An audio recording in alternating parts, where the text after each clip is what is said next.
نیکی کا حکم دیتے ہیں اور برائی سے روکتے ہیں۔ اچھی چیز کا حکم دیتے ہیں، یہ چیز کرو، یہ چیز نہ کرو، اچھی چیز کا حکم دیتے ہیں اور بری چیز سے روکتے ہیں، اس لیے ہمیں یہ مقام ملا۔ افضلیت کے مقام ہم پا گئے، ہمیں افضلیت کے مقام مل گئے۔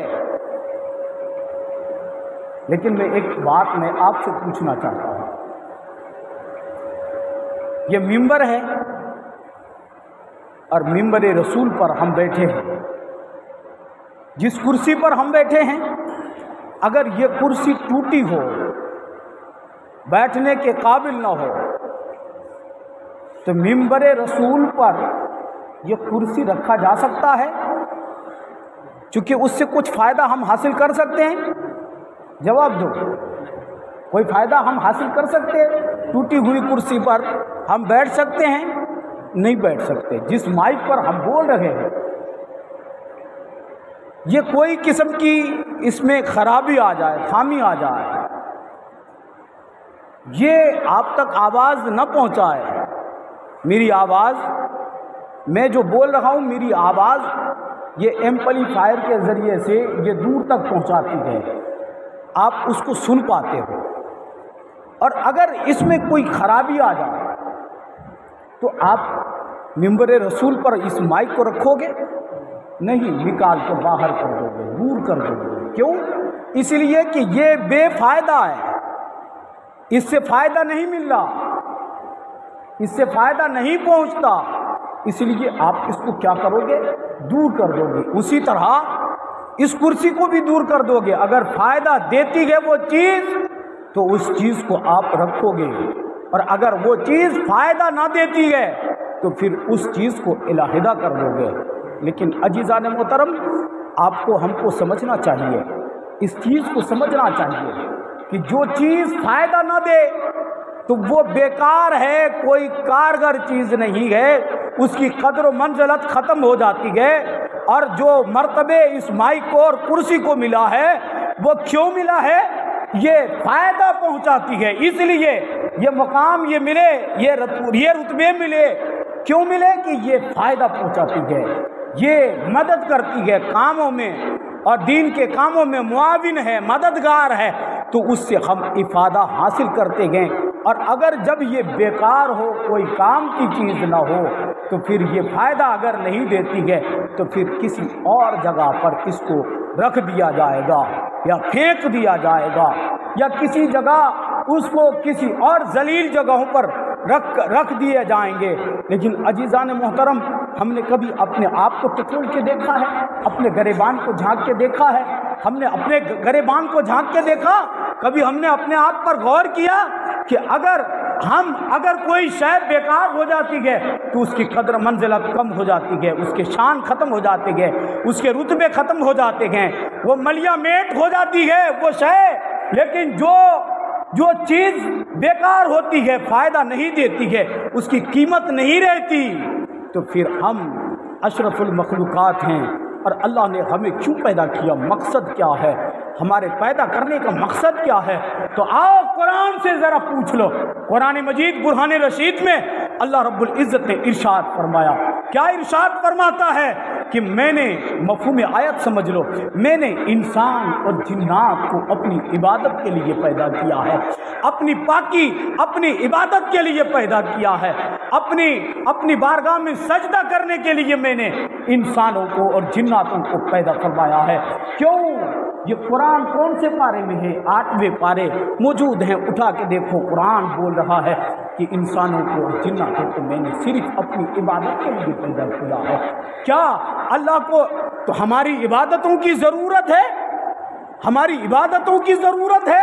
نہیں، ہماری عبادتوں کی ضرورت نہیں ہے۔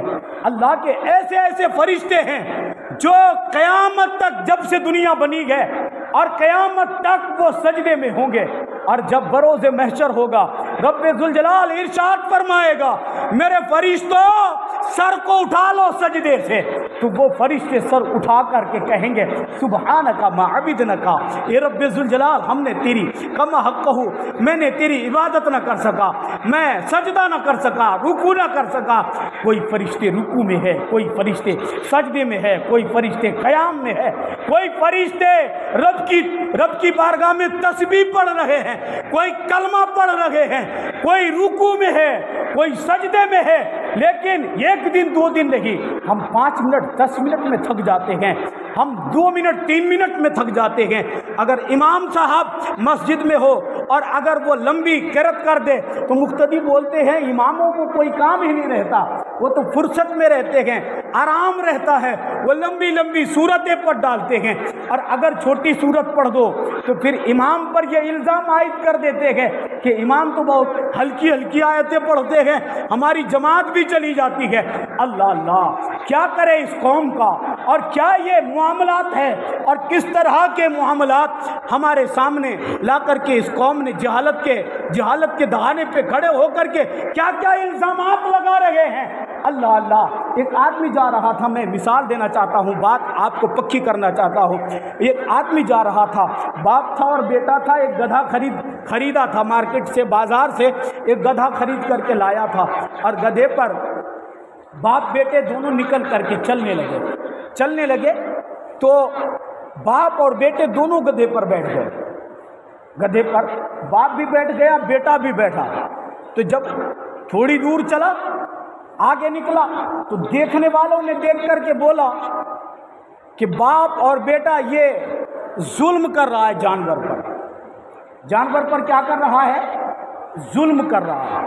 باپ بھی بیٹھا ہے، بیٹا بھی بیٹھا ہے، اور گدھے کے اندر اتنی قوت ہے نہیں، تو باپ بھی بیٹھ رہا ہے اور بیٹا بھی بیٹھا ہے۔ جب لوگوں نے طنز کیا تو پھر وہ کیا کیا، باپ اتر گیا گدھے سے، بیٹے کو بٹھا دیا، کہا تم چلتے رہو۔ جب کچھ دور نکلا تو پھر دیکھنے والوں نے دیکھا، اور دیکھ کر کے پھر تانا دیا، پھر طنز کیا، یہ روکا اور کہنے لگا، لوگ مذاق اڑانے لگے، کہنے لگے دیکھو دیکھو اس کا لڑکا کتنا بے ادب ہے، کتنا بڑا گستاخ ہے کہ باپ پیدل چل رہا ہے اور بیٹا گدھے پر بیٹھا جا رہا ہے۔ جب یہ بات سنا تو گدھے کو روکا، بیٹا اتر گیا، باپ کو گدھے پر بٹھایا اور بٹھا کر کے چلنا شروع کیا۔ پھر کچھ دور نکلا تو پھر دیکھنے والوں نے دیکھا تو دیکھ کر کے بولا کہ باپ دیکھو کتنا ناہنجار ہے، کتنا بیوقوف ہے، یہ چھوٹے معصوم بچے کو پیدل چلا رہا ہے اور خود گدھے پر بیٹھا جا رہا ہے، خود گدھے پر بیٹھا جا رہا ہے، بیٹے کو پیدل بھگا رہا ہے۔ آخر بات کیا ہے، ایسا کیوں کر رہا ہے؟ جب باپ نے سنا تو پھر باپ گدھے کو روکا اور گدھے سے اتر گیا، باپ بھی اتر گیا، بیٹا بھی اتر گیا، دونوں پیدل چلنے لگے۔ گدھا آگے آگے جا رہا ہے اور بیٹا اور باپ دونوں پیچھے پیچھے جا رہے ہیں۔ تو چند قدم چلے، کچھ دور اور نکلا تو کچھ دیکھنے والوں نے دیکھ کر بولا کہ یہ تو دیکھو کتنا بیوقوف معلوم ہو رہا ہے، یہ بڑا بیوقوف اور کم عقل معلوم ہو رہا ہے کہ یہ گدھا بھی ہے، اس کے ساتھ گدھا بھی ہے، لیکن گدھا ہوتے بھی، گدھا کے ہوتے ہی گدھا بھی ہے، لیکن گدھے پر سواری کر سکتا ہے، لیکن گدھا ہونے کے بعد بھی گدھے کو ایسے لے جا رہا ہے، وہ دھیرے دھیرے پیچھے جا رہا، پیدل چلے جا رہا۔ مطلب نہ اگلتے بنے نہ نگلتے بنے، اٹکا دیا، اگلتے بن رہا ہے نہ نگلتے بن رہا ہے۔ پیدل بیٹا بیٹھا تو اس پر تن، باپ بیٹھ رہا ہے اس پر تن، گدھے کو خالی کر دیا اس پر تن۔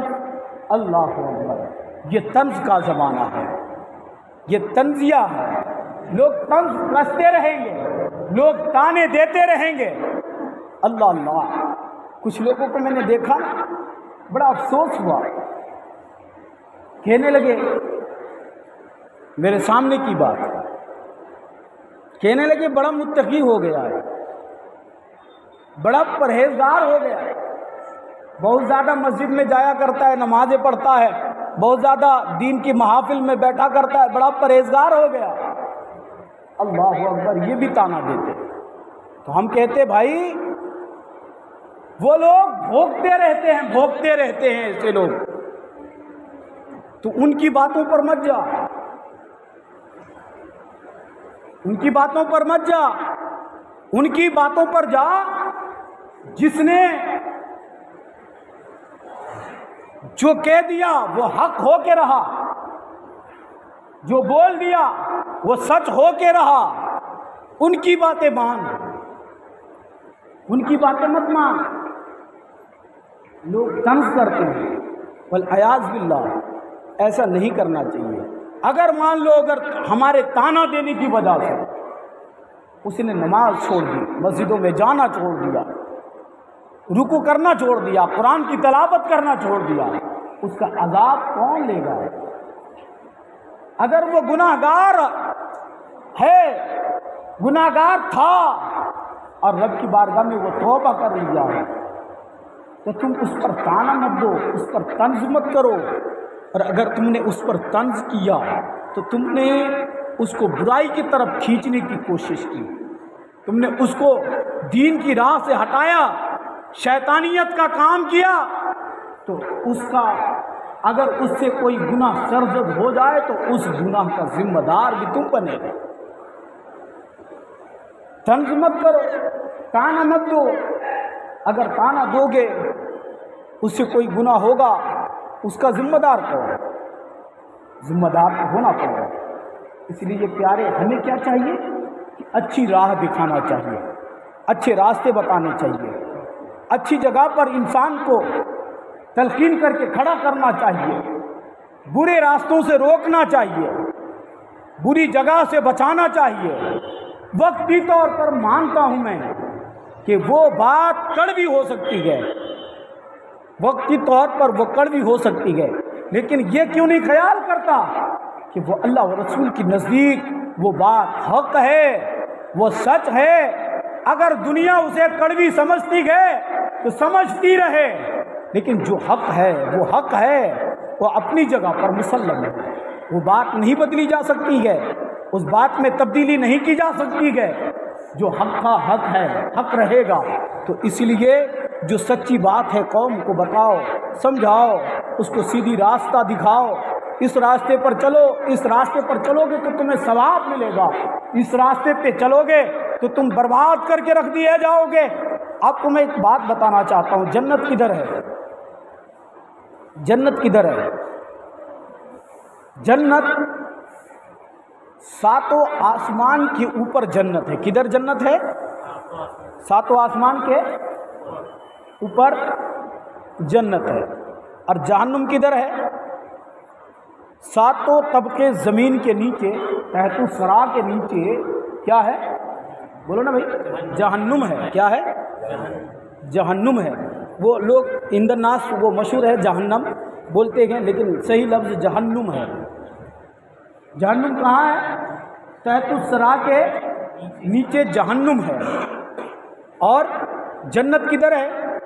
جنت ساتوں آسمان کے اوپر جنت ہے۔ آپ نے ہم نے سن رکھا ہے نا، علماء سے بارہا سن رکھا ہے، عرش اعظم سنا ہے نا؟ عرش اعظم ہم نے سن رکھا۔ عرش اعظم کسے کہتے معلوم؟ وہ جنت کی چھت کا نام کیا ہے؟ عرش اعظم ہے۔ جنت کی چھت کا نام عرش اعظم۔ جیسے ہم نے مکان بنائے، چھت ڈالا، تو وہ جنت کی جو چھت ہے اس چھت کا نام عرش اعظم ہے۔ جنت کدھر ہے یہ معلوم پڑ گیا نا؟ جنت کدھر ہے؟ آسمان کی طرف۔ اور جہنم کدھر ہے؟